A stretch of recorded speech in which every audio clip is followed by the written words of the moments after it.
The coaches are in. When you need a timely, transparent friend, tune into the coaches are in. Talking career, business, health, and wealth. You've got a friend now into the coaches are in. With authenticity, come on, let's take a seat and tune in.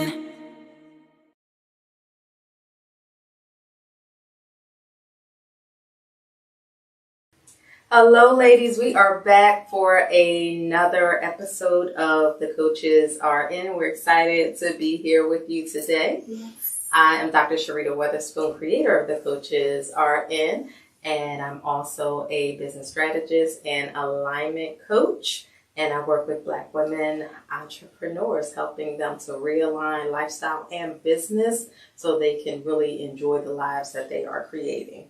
Oh, yes. Well, I'm Dr. Malaika Turner, and I am the host of the Pivot Podcast, also the CEO and founder of the Speaker LLC. And you will find that here on The Coaches Are In, I coach you on your confidence. So, hey, everyone. Hello, I am Allison Garrett. I am your behavioral interventionist, and I work with women who struggle with knowing what has them stuck. Without years of therapy.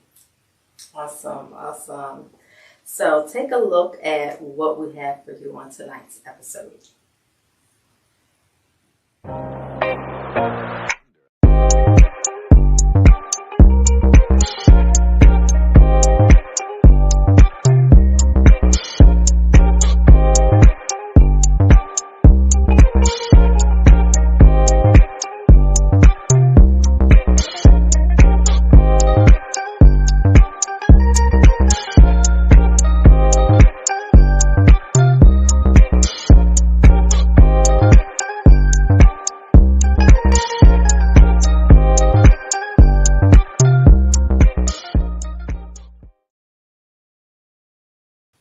All right, so as you can see, episode is going to be great.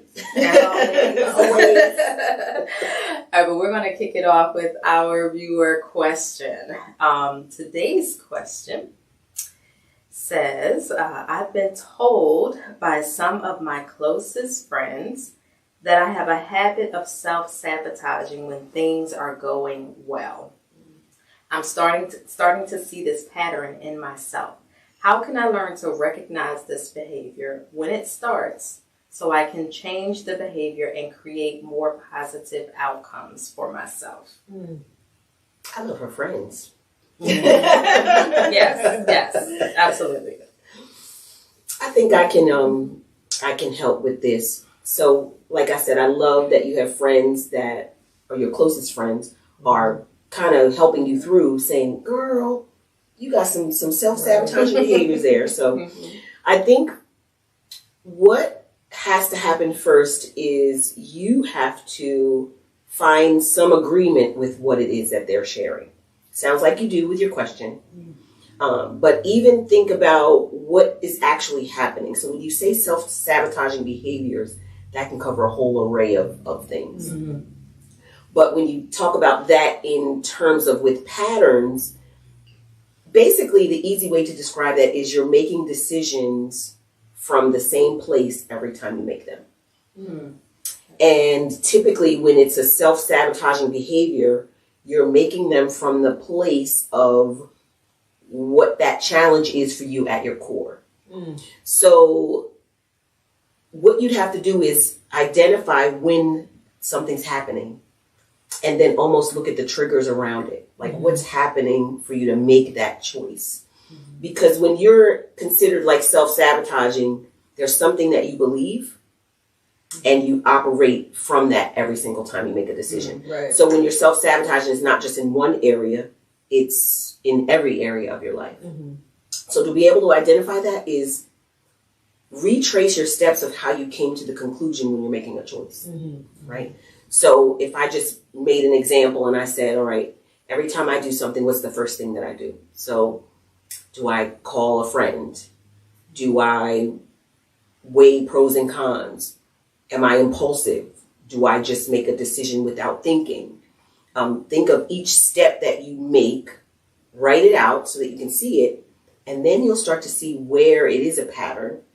And then only then are you able to identify which of these steps is really the one that needs adjusting. Because it doesn't mean that everything you're doing to get to that conclusion is wrong. It just means that there's a flawed process. And it comes from likely a way that you've learned to make choices. And then you'll continue to do it that way until you are able to recognize which step. If that makes sense. That's good. Yeah. That's good. I think sometimes, we get comfortable in self-sabotage, right? There's a comfort and there's a confidence in there. And sometimes we have to say, Lord, why do I keep destroying things when it's good? Because from a natural standpoint, we don't usually destroy things that are good, right? We embrace things that are good. We are attracted to good. We love this peace and this everything is great. So there's something inside of you that destroys like what is good, what's going really well. That might be a comfortable place, which comes from the pattern, right? I'm just really comfortable with that. And I'm not comfortable with good in my life. I'm not comfortable with what seems success or whatever, happiness or joy or peace right now, and so I think that sometimes we have to really question, why do I want to destroy something that's good? That's the opposite of how I'm built. Right.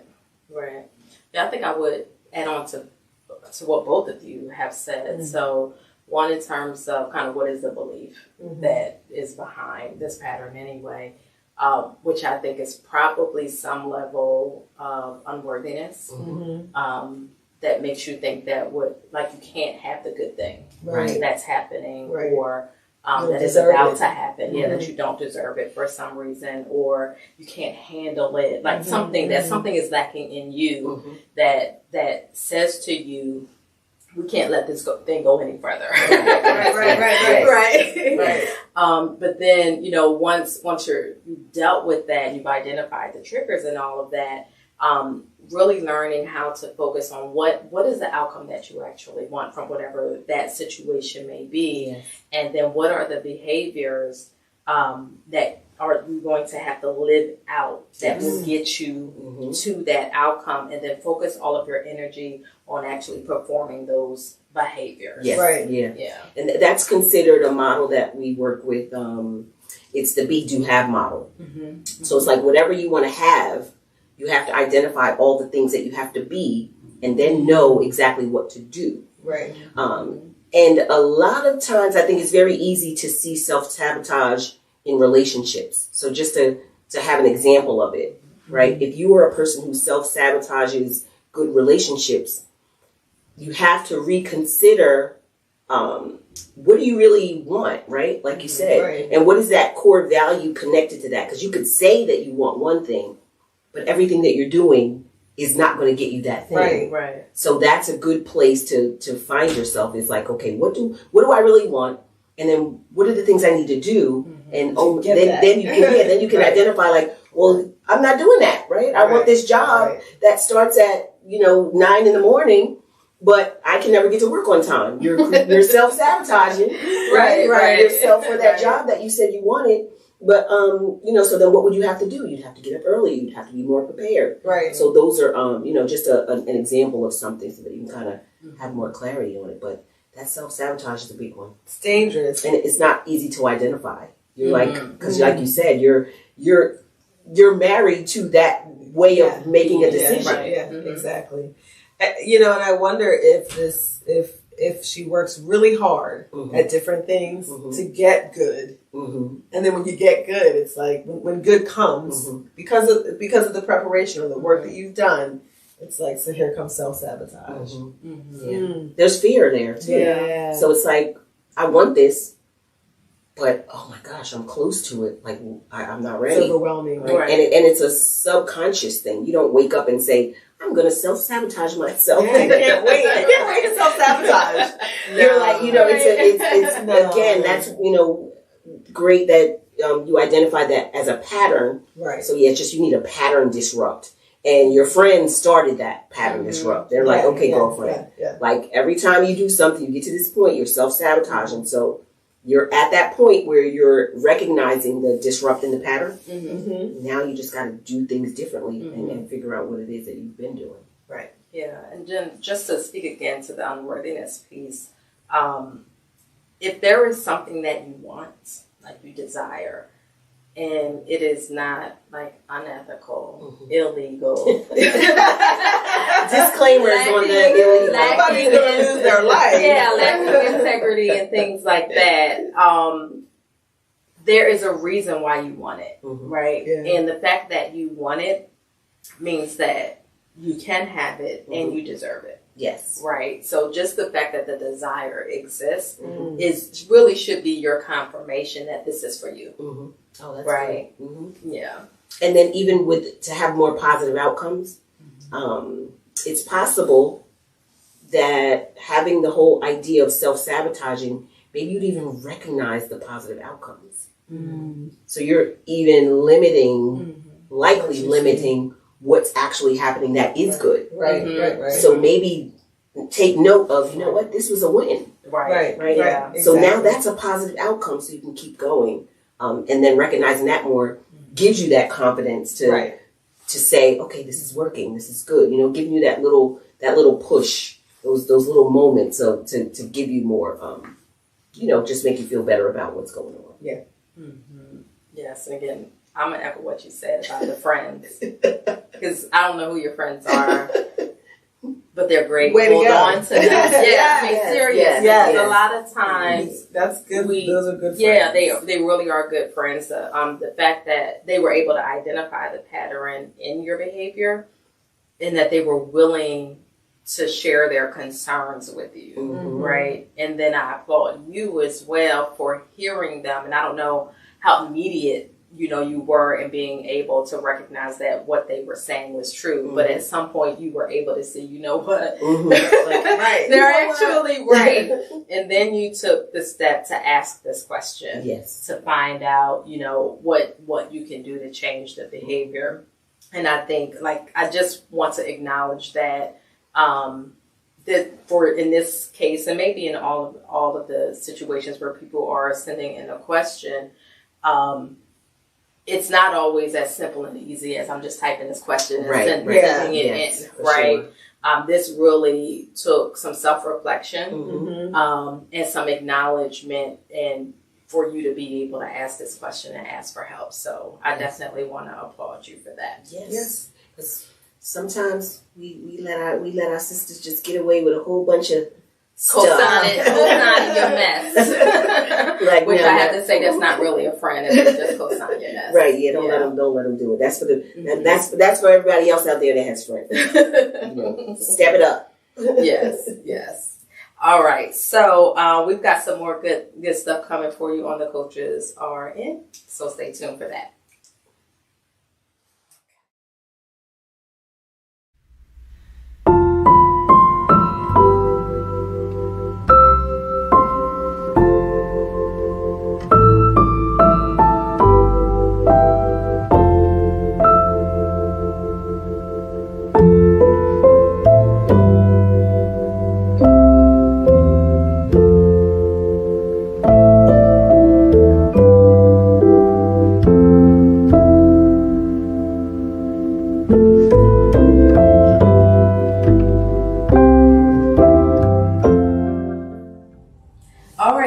So we are back for another segment of the Coaches Are In. And as you know, for this season, we are highlighting Black women business owners and Black women who are giving back to the community in different ways. And for this episode, I am excited to be sitting here with Renee Sellers, who is the owner of Lush, Oasis, MedSpa, and Retreat.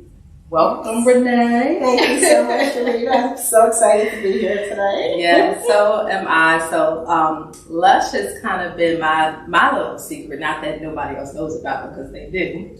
But I've been coming to Lush now at least 9-10 months, close to a year. saw a post on Facebook by a friend who I believe is your cousin as well. And I was like, oh, let me go check it out, because I was looking for another place to go get some of my self-care services, and caught a special online on their app, so I'm just saying. And the special was actually a membership. So I joined the membership before I even came. And I, every month I come in and I get my massage and my facial, and then sometimes some extra things, and I'm not going to tell you what I do. That's just between me and my God. But they do offer some other things besides the facials and massages and waxing. And I've been coming since, and every time I come, I have a wonderful experience. Renee's team is great, service is great, and I want you to know about it because I want you to come and check it out. Yes, right? absolutely. So, Renee, before we talk about the spa, just let's talk about you a little bit. Okay. So, how long have you been in this industry? Well, actually, I opened the spa in 2019. Mm-hmm. The spa was actually another business opportunity. Yeah. I don't know if you know, but I'm a realtor as well. Mm-hmm. So, always see business opportunities come about, and just so happens that one day I saw this opportunity and it just kept coming up to me. Mm-hmm. So I said, you know what, I'm going to go check it out, because I've always been into health and wellness. Mm-hmm. I've always visited spas and experienced different services, and I like that type of thing. So I said, well, why not? Yeah. So I had just recently retired from corporate America after 30 years. Okay. So I was looking for something to do, basically. And I was in the process of doing some other things, but this kept coming up. Mm-hmm. So I was thinking it must be meant to be. Okay. All right. So since 2019 then? Yes. Okay. Now, have you been at this location the entire time? We have not. Mm-hmm. We started out on Fox Run. Okay. Yeah, we were there from 2019 to 2022. Mm-hmm. Okay. And then in February of 2022, we moved from there and we moved to this location. Okay. Okay. Great. So other than just kind of being a consumer of health and wellness, beauty, and all of that, like you didn't go to school to do this or anything like that. It was just, okay, here's this business opportunity. It just keeps presenting itself. This must be like God led. Let me go ahead and jump in. So how has the ride been so far? The ride has been great, other than COVID. Yes. Uh-huh. Other than the economy right now is, causing a little wave. But other than that, it's great. I have a great team. We have great customers like you that come in and support us, which we really appreciate the support. And, I can't complain. We're still here because over COVID, lots of businesses did not make it. And we opened prior to COVID, and we're still here. Thank God that we're still pushing along. Yes, awesome. You can't go anywhere. I'm just saying. You can't go anywhere. I love my monthly visits and the other things that I do when I come here, because I ain't done with that stuff yet. So we have lots of things. Yes. So let's talk about the services that you provide here. So obviously, yes, facials, massages. Okay. But what else do you do here? We do teeth whitening. We do a whole host of body sculpting services. So if it's something that you want to help with, we have cryo skin, which is a fat loss system that we do. We do body wraps, body scrubs. Tattoo brows. I didn't know that. Yeah. Lash lifts. Brow lamination. Oh, so she just wasn't taking my money. and some other things that are going to come up, coming soon things. Yeah. Yeah, because I think a few of those things you've added since I've been coming Yes. Yes. We just added on semaglutide and weight loss injections. So a lot of people are taking advantage of that because, and I'm in the same boat. I'm trying to get my body right as always. So those things do help, you know. It does help. Okay. So we're here to try to help women and men as well. You know, be the best that they can be. Absolutely, and it's okay to help with that. Yes, absolutely. I'm just saying. You ain't got to struggle alone. That's right. We have all the tools that can help you. Yes. So yeah, we're excited about all the services that we offer now, and we want to make sure that we keep our clients, you know, taking their self-care as needed, because self-care is important. Absolutely. We minimize how much self-care, you know, how much we need it, because every day we're stressed to the hilt, you know, and I believe that if you take an hour or two for yourself to regroup, that's the best thing you can do, because we're so bombarded with everything all day, every day, you know. So if you could just come in for an hour and take that hour to relax, I mean, it's going to do you a world of good. Yes, absolutely. Yeah. Absolutely. So tell us, what is the difference between a regular like spa and a med spa? Okay. So typically med spas offer injections, like fillers and things like that.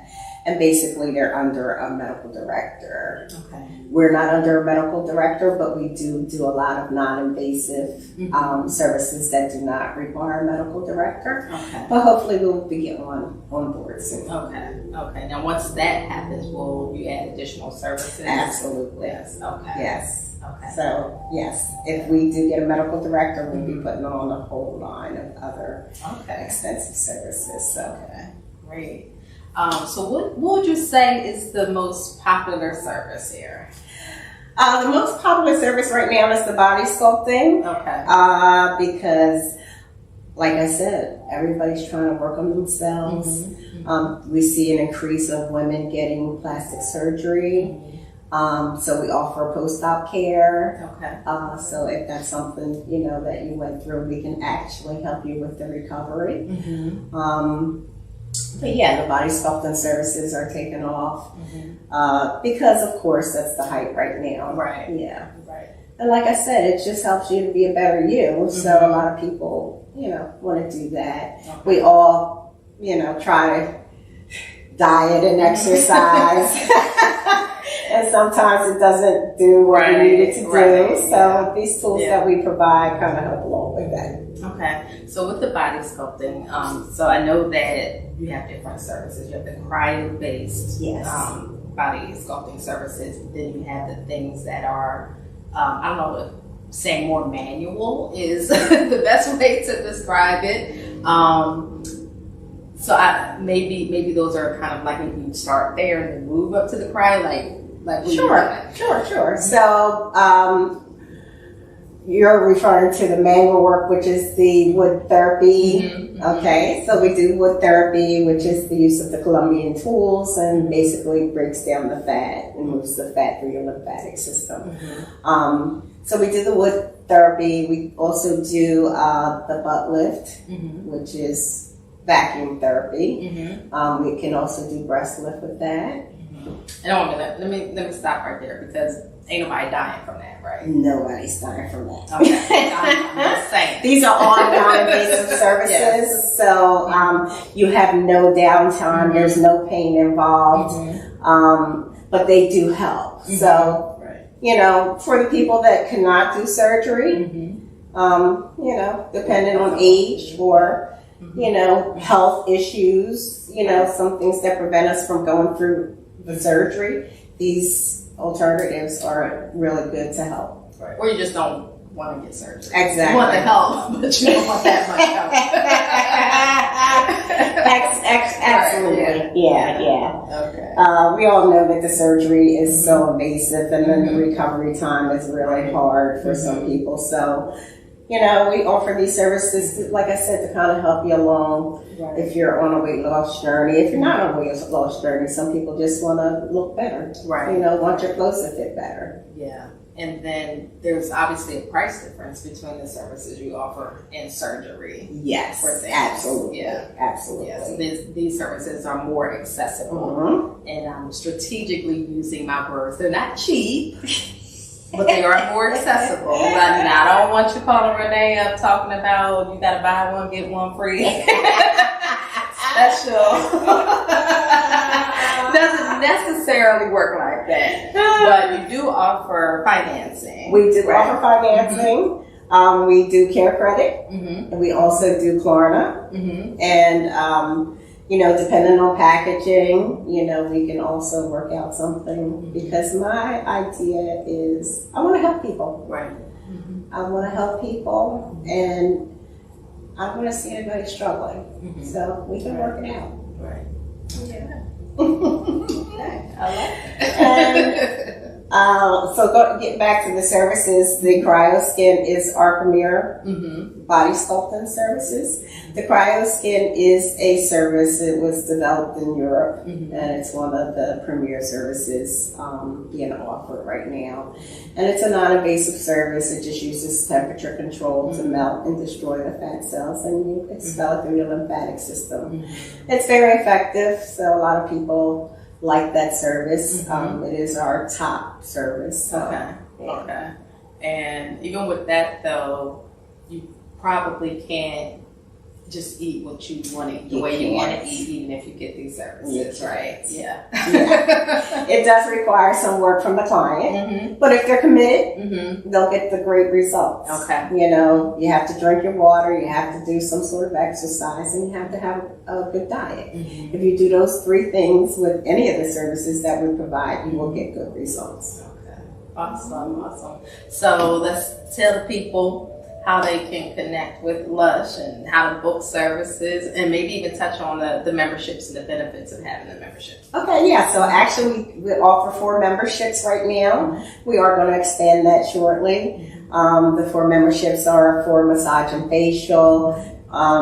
You can do a monthly package, either 1 massage, 1 facial per month, in our single membership, which is a 60 or 90-minute membership. And then we also have the dual memberships where you can get 2 services per month. That's right. Yes, that's what's So we also have a rewards program. So with the rewards program, you can earn rewards every time you come in. You can scan our QR code and you can earn rewards for services. Okay. All right. So ladies, I know that especially if you're in an area and you want to come check Renee and her team out at Lush. So how can they book an appointment? Well, you can give us a call here, of course, at 302-838-8505, or you can access our website at lushoasismedspa.com. And you can join our rewards program and get all the great benefits that Cherita's experiencing. Yes, because I don't know if the camera's showing it because it's kind of far away now, but my skin is glowing. And my body is relaxed because I just finished my monthly double service with my membership. I'm just saying. Yeah, so I really want to encourage you, if you are interested in trying out any of the services, like hearing about things, not sure if it's the right thing or not, come in and check it out. And actually, you have a kind of try it out package on the body sculpting. Yes. So that's our new flying package, and basically it allows you to try 3 different body sculpting services for $150. And it's a good thing to do if you're not certain about what service would be great for you. We also do consultations, so if you feel like it's something that you wanted to try, you can come in for a consultation and we can go over everything that we offer and we can make up a package customized totally to you. Awesome. So maybe I will see you here one day. Yes. All right, Renee, it's been great talking to you. I appreciate it. Thank you, Cherita. Thank you for being a valued member here. We thank you so much for your support. Thank you. All right, ladies, stay tuned for what's next on The Coaches Are In. The Speaker LLC provides training, coaching, motivational workshops, keynotes, and more to clients who want to increase their impact. Contact us today. All right, ladies, we are back with our next segment of The Coaches Are In, and I am excited to introduce to you Dr. Deborah Roebuck, who is the Menopause Whisperer. We're going to get into this thing. I know I've had a lot of side conversations with my peers in terms of age and this whole menopause journey, and we're not talking enough about it. So we're going to talk about it today, and we're going to talk about it a little bit more over this season. And I brought in an expert who is going to help educate and enlighten us, and maybe lighten the journey that we're going through as well. So Dr. Deborah, just go ahead and tell our viewers who you are and what it is that you do. Okay. Again, Dr. Deborah, I love that. My background is nursing. I have been a labor and delivery room nurse. I've been the administrator for Women and Children's Health through public health for the city of Philadelphia. And so I've always been in women's health, but then I retired. And when I retired, at the same time, my husband was diagnosed with prostate cancer. And I'm sorry to say my husband passed.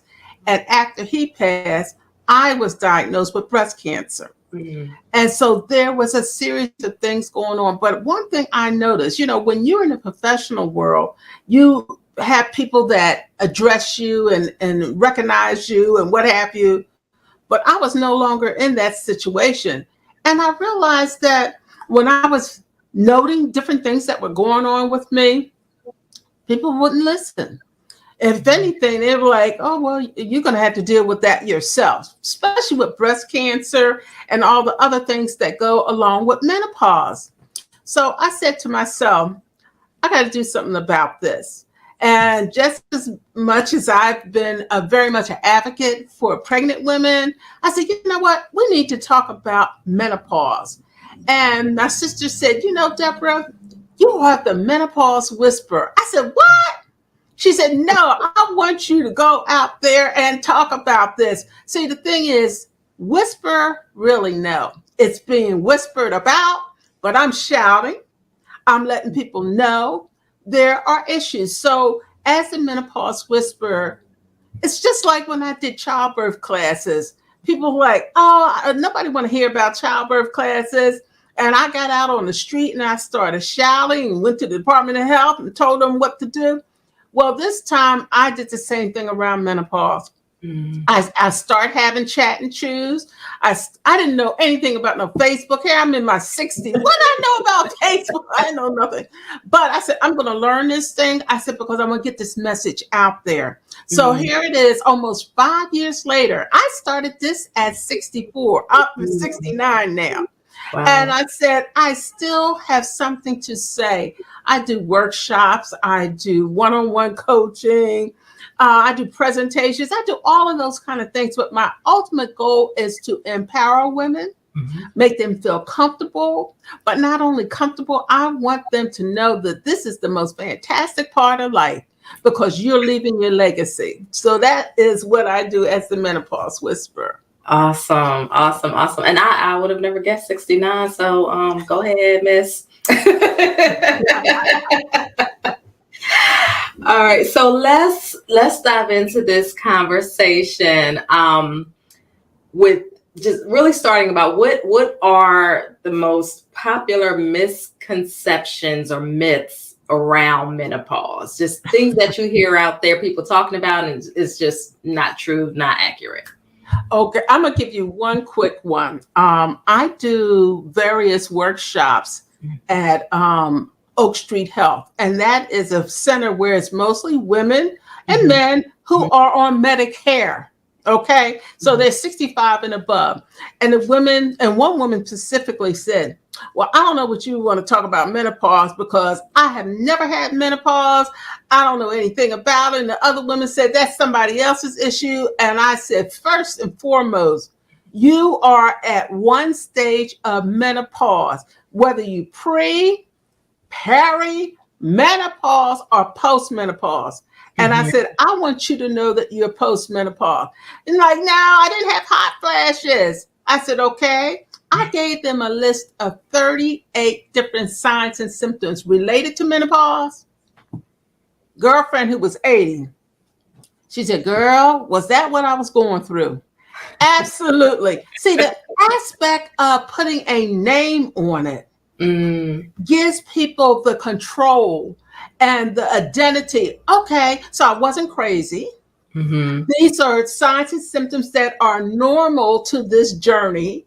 And I was at this point, and now this woman I was talking to was 80 years old. And she still was talking about, at times I get night sweats, and I'm also getting this and this and this. I thought it's one and done. And that's what people think, especially when it comes to hot flashes. They think, oh, right before my period's going to stop, everything else is going to stop, and I'm going back to normal. Well, you're not 26, okay? Most women stop their period, and that's what menopause is, stopping your period generally at 51. But it can go early, and it can go all the way up to 58, and you still have your period. And that's another misconception. They don't realize that this transition for some people could be a couple days. No, it's not going to be a couple days. It's going to be 1 year. Like I said before, it's either one stage or another stage. So that's one of the things I want clarity around what is going on in your body. Okay, that's really good. So let's talk a little bit more about those stages and what they mean and kind of what is happening so we're able to identify. Thank you. I appreciate you asking that question because I want people to know what stage am I in or what phase am I in. Well, let's start off, and all of us knew the conversation about, oh, I'm going to get my period. Okay. At that time we were 12 years old or whatever. Young children 8 years old are getting their periods now. 8 and 9. Okay, that's pre-menopause. Then you move on. Oh, I'm going to have a baby. That's childbearing years. Okay, that's still pre-menopause. Then when you get down to the point that you start saying, you know what? I used to could tell you when my period is starting or stopping, but all of a sudden it becomes irregular. Oh, all of a sudden I used to have a period for 3 days. Now it's 10 days, or all of a sudden it's 1 day irregularity. Or they will say, I used to only have a little bit of menstrual flow. Now I got a lot of menstrual flow. That is the point of perimenopause. That means right before your period is going to stop. Okay? Next day, so we said pre, peri, then let's talk about menopause.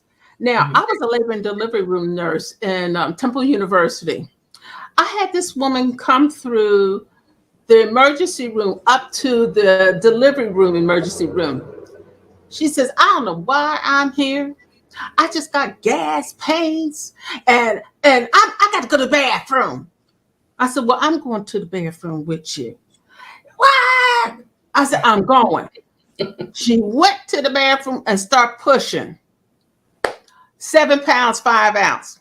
Wow. So now here she was in her late 40s thinking, okay, I don't have to worry about birth control. I'm not going to have any children. I've gone through menopause, whatever. I've stopped. And I say to women, until you have stopped for 1 year, I'm talking stop.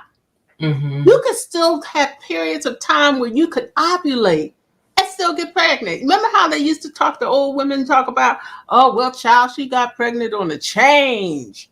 I didn't know what the heck they were talking about. But this lady, her youngest child was 20 something. And the husband came up and he had gray hair. He said, this is, he's going crazy. And I said, oh, well, congratulations. You have a new baby. He was upset. And I said, well, what are you going to name this baby? I'm naming it Gas. Because that's all she told me. And said she had gas. No, she got pregnant during this period of time. 1 year. And once it's 1 year, you have gone through menopause. After that point is post-menopause. And that continues on until you leave. You're no longer here. And the thing that I would say is important about that period of time, when we were a teenager, we noticed the different changes in our bodies when the hormones start to secrete, okay? You know, that breast, you know, hair, all this stuff. Think of menopause in reverse. And even hair. Women say, I went to the hairdresser and they said, are you going through menopause? Because your hair is changing. Oh, your skin is changing. Okay. But when you go post-menopause, let me tell you, you're more at risk for cardiovascular issues, more at risk for osteo, you know, hip fractures or what have you, more at risk for vaginal and also urinary issues like cough. Oh, I peed on myself. I'm in there. Okay. These areas, because where that hormones were protecting you, they have lowered considerably. And so then you go into a whole new issue. And that's why a lot of times I'm dealing with women 60, 70, and even 80. Did not know. They knew about getting their period and they can tell you the whole story. But they can't tell you their journey about menopause. And that's what I want women to know. So why are we not talking about it? Why is it not part of the regular conversation around women's health and development? Now, I'm going to be honest with you. Okay, I finished nursing school in the 70s. Okay, did they talk about women's health that much? Has research been done that much? Even the word menopause happened in the early 1900s. And I hate to be biased, but a man put that together, okay? There were not women who were involved in the conversation. When they go through medical school back then and even now, the conversation of menopause is not something that has been discussed. And the thing that, you know, I was listening to a podcast yesterday and they were talking about health issues. And I hate to say it, they were talking about AI and AI diagnosis of different health issues. And one of the questions was, does the AI database have thing on women's studies, diagnosis, signs and symptoms? And they were concerned because how a man presents, like, for example, a heart attack versus how a woman presents for a heart attack is two different things. So we women have to, I will say, demand that we need money put aside for our own research, what is specific to us. We need to make sure that when we go to the doctor, we are specific about our signs and symptoms. And that's one of the first things I tell women. Don't just go there and they say, oh, well, you're in menopause, goodbye. Oh, no. No. You go to McDonald's and get some French fries and they cold. Don't you holler and scream and put those French fries on that counter? Yes. Okay. Your body is more worth than just going along with the program. Yes. So a lot of times we talk about symptoms, and you said signs and symptoms of menopause. Do you think symptoms is the right word to use? Because it implies a medical condition, disease that we need to be like healed from. Is that like how we should view it? Or is it just it's just a natural part of life? It's not a bad thing, even though it doesn't always feel like it's not a bad thing. It's just a journey, and there are things that we can do to manage it and make it easier. Well, let me tell you, if you're going to go, and I encourage all women, you go and present to your doctor. They're going to use the word signs and symptoms. You can use the word, these are the changes that I have noticed that has occurred in my body. And I will say to women, you got to be specific. You have to say, and I would even say to a person, when's the last time you've been to your GYN doctor? Well, I had a C-section when I was 35 and I haven't been back to the GYN doctor. This person is 50 something. Okay. So when you're going into that medical environment, you have to be prepared. You have to identify various things. I don't care if it's sleep issues or disturbances, because, for example, for sleep, you could say, oh, I'm not sleeping well, versus I'm having all these different issues and this is what it is. And it could be diagnosed a litany of different things. You know what I'm saying? Right. Same thing when it comes to menopause. You need to say, for example, perimenopause. You can say to the doctor, well, you notice my period is irregular. Well, what does that mean? Oh, it's just not like it was before. No, you need to have that history down. Do you know now I wear a Fitbit, and on a Fitbit, a section of it not only records how many steps, but they ask questions about your menstrual cycle. And then you can hit that app and have a litany of information printed out and say, now, this is what the issue is. More information, better diagnosis, better management of your care. Okay. So in your practice and experience, have you noticed that it is a more, or women are having a more fruitful, productive conversation when the healthcare provider is a woman as opposed to a man, or is there not really any difference in that generally doctors are not as informed as they should be on the topic? Well, the thing is, first of all, who are you telling your story to? Are you telling it to your primary? Are you telling it to your OBGYN? It could be a physician. It could be a nurse practitioner. I'm going to tell you, it's a variety of different responses. Okay, I do have a GYN doctor, but I know that she's mostly looking at disease entities at times, surgery or what have you. So, and she couldn't see me at that time. I said, give me the nurse practitioner. Nurses are educators.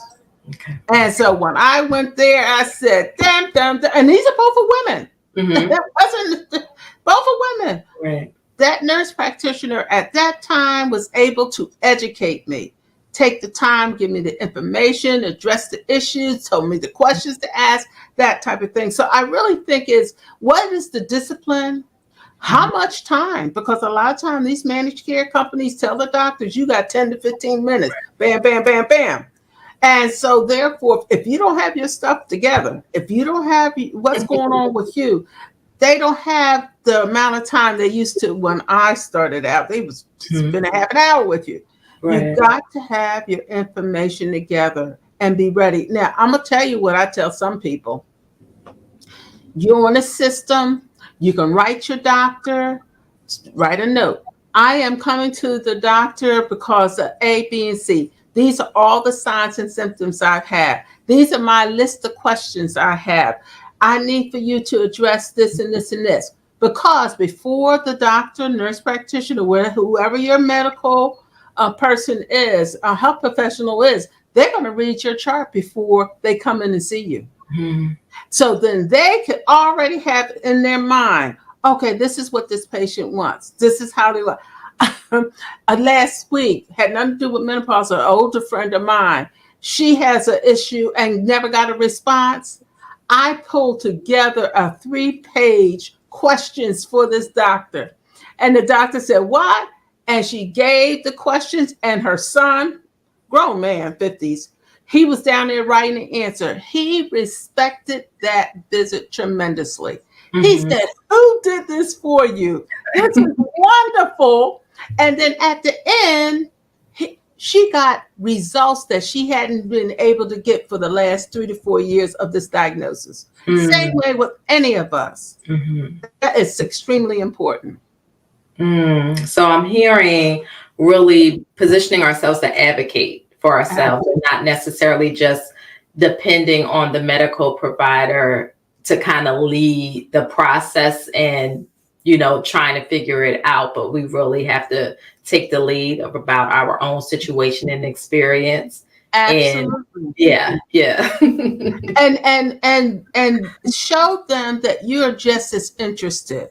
And because the more and more, especially during the pandemic, did we not learn how to show on these different digital platforms? I had an issue. I couldn't explain it. I took a picture. Okay. I couldn't understand. I gave a whole outline. You know what I mean? And that really got the results that I wanted because I wanted to be heard. Right. Awesome. All right. So we're going to wrap up this first conversation around this. But ladies, don't worry. We're coming back with more in later episodes. We're actually going to be answering some viewer questions. So Dr. Deborah is going to tell you what you need to know about what you're experiencing. So just make sure that you tune into those episodes. Right now, Dr. Deborah, just let them know where they can contact you and connect with you. Okay. My website is goingthroughthechange.com. Now, through is not the normal spell. It is THRU. On there, you can find out what activities I'm doing. You can read some of my almost like blogs, you know, experiences. And you could also tap on the button and schedule an opportunity to talk with me. Awesome. So ladies, be sure to connect with Dr. Deborah before the next time she's on the show. Just get your questions answered. You know, we don't have to suffer unnecessarily. It really is just education and knowing once you have the knowledge, then you can improve. Absolutely. Yeah. All right. So that is it for this segment of the Coaches RN. Stay tuned for what's next. All right, so that is it for this episode of the Coaches RN, and I just want to remind you to grab your book because we will be having our next book club discussion on Rest is Resistance, or well, maybe this is our first one. I don't know why I said next one. But we'll be having our first discussion on Rest is Resistance, a manifesto by Tricia Hersey on next week's episode. So if you want to join us live on camera for the discussion, send us a message at The Coaches RN on Facebook or Instagram, or submit the contact form at thecoachesrn.com. And while you're there, remember to like and subscribe and share. Sharing is caring. Click them all. Yes, click them all. Let your friends know. But we're excited for the discussion next week. We've been reading the book and we've got our own perspective on what we're reading. But we're excited to have the live conversation with you all next week. So we hope to see you then. So that is same time, same place. Yes, I think so. Yes. And for now, the Coaches are out. Out.